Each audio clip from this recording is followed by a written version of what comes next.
अब बात करते हैं उस हिडन सीक्रेट की जो बड़े बड़े कमर्शियल रोज़ ग्रोवर्स और एग्जीबिशन एक्सपर्ट्स आपको कभी खुलकर नहीं बताते। पर लीटर पानी में मिक्स करके लेट इवनिंग में पूरे फोलियस पर स्प्रे कर दें। में सबसे बड़ी गलती होती है भेड़ चाल। यूट्यूब पर किसी नॉर्थ इंडिया के गार्डनर ने वीडियो डाल दी कि मैंने प्रूनिंग कर दी और मुंबई या साउथ इंडिया का बंदा भी कटर उठाकर अपने पौधे काटने लगा। ऐसा बिल्कुल मत करना। नॉर्थ इंडिया जैसे Delhi, Punjab, UP force dormancy mid सितंबर के आसपास आती है और मेन प्रूनिंग और सबसे बड़ा सीक्रेट, फोर्स डोरमेंसी से पहले 15 दिन पौधे को भूखा रखकर अगले 15 दिन कार्बोहाइड्रेट स्टोर करवाने का हिडन सीक्रेट प्रोसेस। यहाँ अक्टूबर तक ह्यूमिडिटी और हीट रहती है।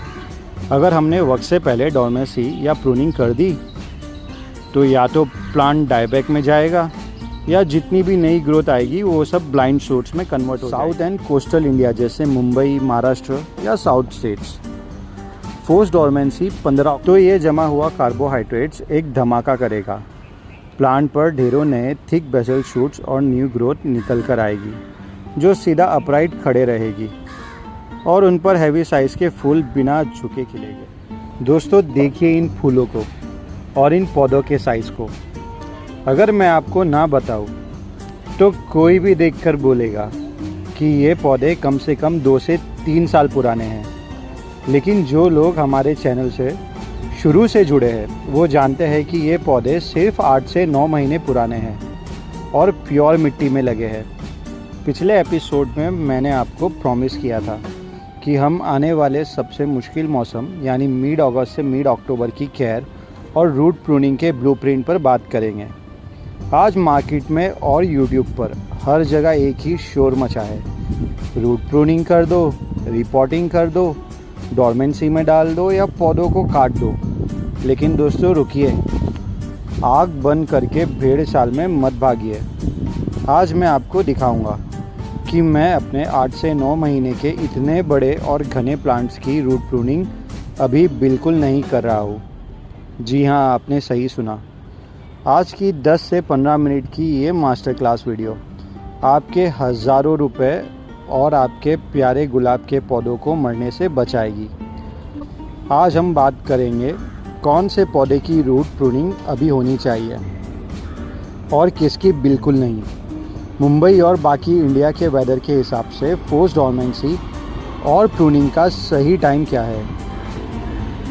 मेरी अपनी मसरूफियात और रेन की वजह से जो इतनी अनप्लान्ड ब्लूमिंग आई है और थ्रिप्स की गलती हुई है उसे हम लाइव कैसे करेक्ट करेंगे। और सबसे बड़ा सीक्रेट, फोर्स डोरमेंसी से पहले 15 दिन पौधे को भूखा रखकर अगले 15 दिन कार्बोहाइड्रेट स्टोर करवाने का हिडन सीक्रेट प्रोसेस। वीडियो को 1 सेकंड के लिए भी स्किप मत करना क्योंकि ऐसी प्रैक्टिकल और साइंटिफिक नॉलेज आपको पूरे यूट्यूब पर कहीं नहीं मिलेगी। तो चलिए शुरू करते हैं। सबसे पहली बात करते हैं उस सवाल की जो कम से कम 20 से ज़्यादा लोगों ने मुझसे इनबॉक्स में पूछा है। भाई क्या अभी रूट प्रूनिंग और रिपोर्टिंग करनी ज़रूरी है? हमारे प्लांट्स देखकर बताओ। दोस्तों दूर बैठकर या फ़ोटो देखकर एग्जैक्ट बता देना मुश्किल होता है, इसलिए आज मैं आपको एज वाइज और कंडीशन वाइज एक ऐसा फॉर्मूला दे रहा हूँ जिससे आप खुद अपने पौधों के डॉक्टर बन जाएंगे। पहला है 0 से 1 साल उम्र के पौधे यानी 0 to 1 year old plant. Fix time नहीं होता। इन पौधों के लिए रिपोर्टिंग या रूट प्रूनिंग का कोई फिक्स मन नहीं है। ये डिपेंड करता है कि आपने उन्हें कैसे ग्रो किया है। इंडिकेशन चेक करें। अगर मिट्टी एकदम टाइट हो गई है, पानी लेने में टाइम लग रहा है, पॉट बहुत जल्दी सूख रहा है और ऊपर की मिट्टी खुरचने पर रूट्स का डेंस जाल यानी रूट कॉइल दिख रहा है, तभी उसे रिपोर्ट करें। क्या करें? अगस्त से अक्टूबर का वेट मत करें। पानी से धोकर मिट्टी कम करें। बॉटम के रूट कॉइल को हल्का सा हाथ से फाड़ कर खोल दें और एक साइज़ बड़ा पॉट में शिफ्ट कर दें। दूसरा है 1 से 2 साल उम्र के पौधे 1 to 2 year old plant. Dense growth check करें। अगर पौधा 4 फीट से बड़ा और डेंस हो गया है तो वो 14 इंच का पॉट डिज़र्व करता है। कंडीशन: अगर आपने अप्रैल के बाद अभी हाल ही में रोज़ प्लांट लगाया है और फर्टिलाइज़र देने पर पौधा अच्छी ग्रोथ दे रहा है, तो दोबारा रिपॉट या रूट प्रून मत करें। तीसरा है 2.5 साल प्लस मैच्योर पौधे, 2.5 plus year old. In mature पौधों से हम सीज़न का सबसे बड़ा और शानदार ब्लूम फ्लश लेते हैं। ऐसे पौधों की साल में एक ही बार रूट प्रूनिंग या रिपोर्टिंग होती है। लेकिन मेरे प्लांट्स का क्या? आप देख रहे हैं मेरे ये 8 से 9 महीने के पौधे इतने बड़े हैं कि इनकी रूट प्रूनिंग हो सकती है, क्योंकि अभी मिट्टी एकदम टाइट हो गई है, पानी लेने में टाइम लग रहा है, पॉट बहुत जल्दी सूख रहा है और ऊपर की मिट्टी खुरचने पर रूट्स का डेंस जाल यानी रूट कॉइल दिख रहा है। लेकिन फिर भी मैं क्यों रूट प्रूनिंग नहीं कर रहा? क्योंकि मेरे पौधे मुझे कोई ऐसा इंडिकेशन नहीं दे रहे, जैसा इनकी रूट्स ना तो नीचे से डाई हो रही है और ना ही ये ब्राउन हो रहे हैं। मेरे प्लांट्स कंटिन्यूस न्यू ग्रोथ दे रहे हैं, फ्रेश रेड लीव्स निकाल रहे हैं और कंटिन्यू बड्स बना रहे हैं। इसलिए हमें अपने दिल की नहीं, अपने प्लांट की सुननी है। अगर पौधा खुश है तो उस पर अननेसेसरीली कटर चलाकर उसे स्ट्रेस में मत डालिए। अब दोस्तों आते हैं रियल लाइफ गार्डनिंग पर। गार्डन में गलती हर किसी से होती है, चाहे वो इंथ्यू गार्डनर हो या एक्सपर्ट। मेरे अपने ऑफिस की मसरूफियात और मुंबई में लगातार रेनी वेदर की वजह से मैं पिछले कुछ दिनों टेरेस पर कम आ पाया। इस वजह से 2 चीज़ें हुई। पहली, अनप्लान्ड ब्लूमिंग। मैंने पिछली वीडियोस में बताया था कि अभी हमें फूल नहीं लेना है, हमें सिर्फ ग्रोथ पर फोकस करना है ताकि सारी एनर्जी प्लांट की फ्रेम बनने में लगे। लेकिन मेरे आने के कम होने से ये फ्लावर बर्ड्स ब्लूम हो गए। दूसरा है थ्रिप्स अटैक। मैं लंबे टाइम तक पेस्टिसाइड का स्प्रे नहीं कर पाया, जिसकी वजह से कुछ पत्तों पर आपको थ्रिप्स डैमेज या हल्का सी लीफ कर्ल दिखेगा। लेकिन अच्छी बात क्या है, मैंने फंगिसाइड हर 15 दिन में रेगुलर दिया था, इसलिए पौधों पर फंगस का कोई नामो निशान नहीं है। और वैसे भी लगातार बारिश में फंगस नहीं आता। फंगस तब आता है जब बारिश रुककर धूप निकलती है, जैसा अभी हो रहा है। Correction process. तो अभी मुझे क्या करना है? पहला है बड एंड फ्लावर प्रूनिंग। सारे खिले हुए फूल और जितनी भी बड्स रंग कलर शो कर रही है, उन सबको मैं कट कर दूंगा। इससे प्लांट की एनर्जी डाइवर्ट होकर दोबारा न्यू वेजिटेटिव ग्रोथ और शूट्स बनाने में लग जाएगी। दूसरा है पेस्टिसाइड स्प्रे। अभी मैं इमिडाक्लोप्रिड वाला पेस्टिसाइड का स्प्रे करूँगा। मैंने अपनी पुरानी वीडियोस में पैकेट्स भी दिखाए हैं। 1 ml पर लीटर पानी में मिक्स करके लेट इवनिंग में पूरे फोलियज पर स्प्रे कर दूंगा ताकि थ्रिप्स कम्प्लीटली ख़त्म हो जाए। तीसरा है मॉनसून फीडिंग रेज्यूम।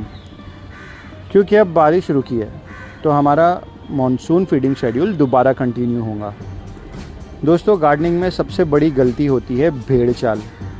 यूट्यूब पर किसी नॉर्थ इंडिया के गार्डनर ने वीडियो डाल दी कि मैंने प्रूनिंग कर दी और मुंबई या साउथ इंडिया का बंदा भी कटर उठाकर अपने पौधे काटने लगा। ऐसा बिल्कुल मत करना। फोर्स्ड डॉर्मेंसी और प्रूनिंग पूरी तरह से आपके लोकल वेदर पर डिपेंड करती है।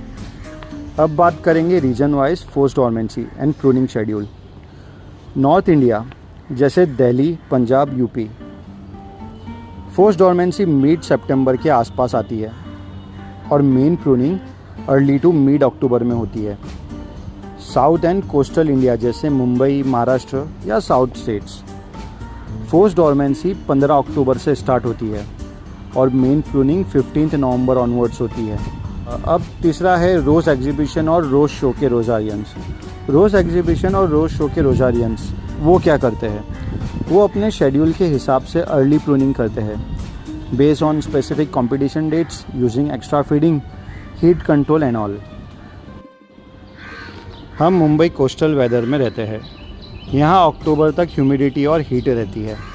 अगर हमने वक्त से पहले डॉर्मेंसी या प्रूनिंग कर दी तो या तो प्लांट डाईबैक में जाएगा या जितनी भी नई ग्रोथ आएगी वो सब ब्लाइंड शूट्स में कन्वर्ट हो जाएगी। उन पर एक भी फूल नहीं खिलेगा। इसलिए दूसरों को देखकर जल्दबाजी मत करें। क्लाइमेट के हिसाब से स्टेप बाय स्टेप चले, तभी आपको विंटर में एक्सपोर्ट क्वालिटी ब्लूम्स मिलेगी। अब बात करते हैं उस हिडन सीक्रेट की जो बड़े बड़े कमर्शियल रोज़ ग्रोवर्स और एग्जीबिशन एक्सपर्ट्स आपको कभी खुलकर नहीं बताते। 30 डे फोर्स डॉर्मेंसी ब्लूप्रिंट। जब हमारा पौधा कंटिन्यू ग्रो कर रहा होता है तो हम उसे फोर्स डॉर्मेंसी में डालते हैं ताकि प्लांट विंटर में प्रूनिंग के बाद एक साथ एक्सप्लोसिवली ब्लूम करें। मुंबई वेदर के हिसाब से हम 15 अक्टूबर से ये प्रोसेस शुरू करेंगे। फिर भी मेरे वो सब्सक्राइबर्स जो नॉर्थ में रहते हैं और जिनके वहाँ डॉर्मेंसी पहले आती है, उनके लिए मैं ये प्रोसेस थोड़ा डिटेल में समझाता हूँ। फ़ेज़ 1 में 15 डेज स्टारवेशन फेज़ होगा। पहला है खाना बिल्कुल बंद, पूरा fertiliser, feeding, chemical and organic सब ज़ीरो कर देंगे। दूसरा है नो स्प्रे, कोई इंसेक्टिसाइड्स, पेस्टिसाइड्स, फंगिसाइड्स या दवा स्प्रे नहीं करेंगे। तीसरा है नो कटिंग, सूखे फूल या डेड स्टेम्स को भी नहीं काटेंगे। अगर आप काटेंगे तो पौधे नई शूट्स निकालने में अपनी बची हुई एनर्जी वेस्ट करेगा। चौथा है रेस्टिंग मूड, पत्ते पीले होकर झड़ते हैं तो झड़ने दे, पौधे को शांत रहने दे, उसे थकने दे। सिर्फ जब मिट्टी एकदम सूख जाए तभी थोड़ा पानी दे ताकि प्लांट ज़िंदा रहे। उसके बाद है phase 2, 15 days carbohydrate storing phase. इस 15 दिन में हम पौधे को स्पेसिफिक फीडिंग देते हैं पोटाश की, बिना वेजिटेटिव ग्रोथ को ट्रिगर किए हुए। इसकी साइंटिफिक रीज़न क्या है? इससे प्लांट अपने सारे कार्बोहाइड्रेट्स और एनर्जी को अपने स्टेम्स और रूट में जमा यानी स्टोर कर लेता है। उसका रिज़ल्ट क्या होता है? जब 15 नवंबर के बाद या नॉर्थ साइड में 15 अक्टूबर के बाद हम टॉप प्रूनिंग या थोड़ी रूट प्रूनिंग करेंगे और डॉर्मेंसी ब्रेक करने वाली फीडिंग देंगे तो ये जमा हुआ कार्बोहाइड्रेट्स एक धमाका करेगा। प्लांट पर ढेरों नए थिक बेसल शूट्स और न्यू ग्रोथ निकल कर आएगी जो सीधा अपराइट खड़े रहेगी और उन पर हैवी साइज़ के फूल बिना झुके खिलेंगे। दोस्तों, मैं किसी गार्डनर या यूट्यूब क्रिएटर को बुरा नहीं बोल रहा, लेकिन मैं आपको फ़र्क दिखाना चाहता हूँ हार्ड वर्क और स्मार्ट वर्क में। लोग सालों साल हार्ड वर्क करते हैं, महंगे पॉटिंग मिक्स, कोल सिंडर, कोकोपीट खरीदते हैं, हज़ारों रुपए की इंपोर्टेड केमिकल फर्टिलाइज़र्स और पेस्टिसाइड डालते हैं, तब जाकर 2-3 साल में उनके गुलाब बड़े होते हैं। वहीं दूसरी तरफ आपके इस भाई ने सिर्फ 8 से 9 महीने में प्योर मिट्टी में लोकल नर्सरी से मिलने वाली सस्ती खाद और सिंपल ऑर्गेनिक टेक्निक से ये रिज़ल्ट लाकर दिखाया है। और जो लोग मेरे साथ ग्रो कर रहे हैं उन लोगों ने भी ऐसी प्लांट्स कंटिन्यू ग्रो करके दिखाया है। फ़र्क सिर्फ एक चीज़ का है, प्रोसेस एंड साइंस। जो लोग आज हमारे चैनल पर पहली बार आए हैं उन्हें बता दूं कि हमने इस पूरे प्रोसेस पर एक step by step master class series बनाई हुई है। मिट्टी में गुलाब उगाना सीखो। आज ये हमारी 20th यानी 20वीं सक्सेसफुल अपडेट है, जिसकी मैंने मिट्टी में गुलाब उगाना सीखो प्लेलिस्ट बनाई है, जिसमें फर्स्ट वीडियो में बताया है नर्सरी से रोज़ प्लांट कैसा सेलेक्ट करें, घर लाने के बाद उसकी कैसी केयर करनी है, उसके बाद पॉट कौन सा लेना है, सबसे इम्पॉर्टेंट मिट्टी कैसे तैयार करनी है जिससे मिट्टी में बेनिफिशियल माइक्रोब्स बने रहते हैं और प्लांट मिट्टी में भी इतना अच्छा ग्रो करता है। उसके बाद की वीडियो में 1 महीने की रूट डेवलपमेंट वाली फीडिंग बताई है जिससे रूट्स बहुत फास्ट बनती है। उसके बाद ग्रोथ की फीडिंग बताई है। समर में रोज़ प्लांट को कैसे कंटिन्यू ग्रो करना है। जहाँ लोगों के प्लांट समर में डाई हो जाते हैं, मैंने समर में प्लांट को ना सिर्फ ज़िंदा रखना बताया है बल्कि हीट वेव में कंटिन्यू कैसे ग्रो करना है शुरू से लेकर अब तक की सारी अपडेट्स उसी प्लेलिस्ट में है, जिसकी लिंक मैं नीचे डिस्क्रिप्शन बॉक्स में दे रहा हूँ और नीचे कमेंट में भी पिन कर रहा हूँ। अगर आप सच में मिट्टी में गुलाब उगाने का शौक़ रखते हैं तो इस प्लेलिस्ट को सेव कर लीजिए और जब भी आपको टाइम मिले शुरू से एक वीडियो देखें। आपके रोज़ प्लांट ग्रो करने के अभी तक के सारे डाउट्स क्लियर हो जाएंगे और आप सब भी मिट्टी में रोज़ प्लांट्स एक एक्सपर्ट की तरह फास्ट ग्रो कर पाएंगे। दोस्तों, मैं एक वर्किंग मैन हूँ। डेली ऑफिस संभालना, डेली एडमिनिस्ट्रेटिव काम, फैमिली को टाइम देना और उसके बाद जो थोड़ा बहुत वक्त मिलता है उससे पूरी तरह आप लोगों के लिए ऐसी सच्ची साइंटिफिक और हॉनेस्ट वीडियो बनाने में लगा देता हूँ। मैं चाहता तो सिंथेटिक केमिकल्स और शॉर्टकट्स बताकर निकल सकता था, लेकिन मेरा एम है कि मेरे हर एक सब्सक्राइबर अपने घर पर सस्ते तरीके से प्रीमियम गुलाब उगा सके। अगर आपको लगता है कि आपका ये भाई सच में आपके लिए दिल से मेहनत कर रहा है तो इस वीडियो को एक लाइक ज़रूर देना।